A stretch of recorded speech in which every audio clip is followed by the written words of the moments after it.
ভারতের নতুন যোদ্ধা, আকাশে গতি এবং শক্তির নিদর্শন। আধুনিক প্রযুক্তিতে পরিপূর্ণ এই বায়ুযোদ্ধা খুবই দ্রুত ভারতীয় বায়ুসেনায় হয়ে যাবে সামিল। এই বছরই সেপ্টেম্বর মাসে এয়ারবাস C-295 ট্রান্সপোর্ট এয়ারক্রাফট ভারতীয় বায়ুসেনার ঝুলিতে সামিল হওয়ার জন্য রেডি আছে। C-295 একটা মিলিটারি ট্রান্সপোর্ট এয়ারক্রাফট। এটা বায়ুসেনাতে HA-748 এব্রোস এবং ইউক্রেন থেকে আসা অ্যান্তনো AN-32 এর জায়গা নেবে।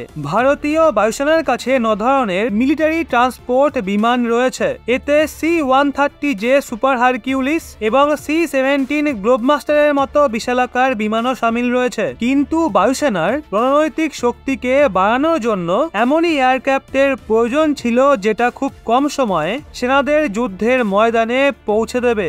যুদ্ধের মতো পরিস্থিতিতে ট্রান্সপোর্ট বিমান ভীষণ গুরুত্বপূর্ণ। এই বিমানের মাধ্যমে সেনাদের যুদ্ধের ময়দানে পাঠানো হয়। ভারী হাতিয়ারগুলোকেও এই বিমানের মাধ্যমে নিয়ে আসা যায়। এর সাথে জ্বালানি এবং সেনার হার্ডওয়্যার পৌঁছাতেও এই বিমান ভীষণই গুরুত্বপূর্ণ ভূমিকা পালন করে। যদি শত্রুপক্ষের মিসাইল এই বিমানকে টার্গেট করে তো এই বিমান মিসাইল হামলা থেকে বাঁচার জন্য ফ্লেয়ার্সের ব্যবহার করে। এই প্রয়োজনীয়তাকে পূরণ করার জন্য C-295 বিমান বায়ুসেনার প্রথম পছন্দ। ভারতের হাতে আসা প্রথম C-295 বিমানকে স্পেনে এয়ারবাস ফ্যাসিলিটিতে নির্মাণ করা হয়েছে। আপাতত বায়ুসেনার পাইলটের প্রথম ব্যাচ C-295 বিমান উড়ানোর ট্রেনিং নিয়েছে। এখন দ্বিতীয় ব্যাচের ট্রেনিং এর প্রস্তুতি চলছে। 2021 সালে ভারত 56টা C-295 বিমানের ডিলের অনুমতি দিয়েছিল। ভারতীয় বায়ুসেনায় সামিল হওয়া প্রথম 16টা বিমান স্পেনেই তৈরি হবে। এর প্রথম বিমান রেডি হয়ে গেছে। বাকি 40টা বিমান টাটা অ্যাডভান্স সিস্টেম লিমিটেডের ভদোদরা ফ্যাক্টরিতে তৈরি হবে। টাটা কোম্পানি এর জন্য হায়দ্রাবাদ ভদোদরাতে প্ল্যান্ট লাগাচ্ছে, যেগুলো 2026 সালে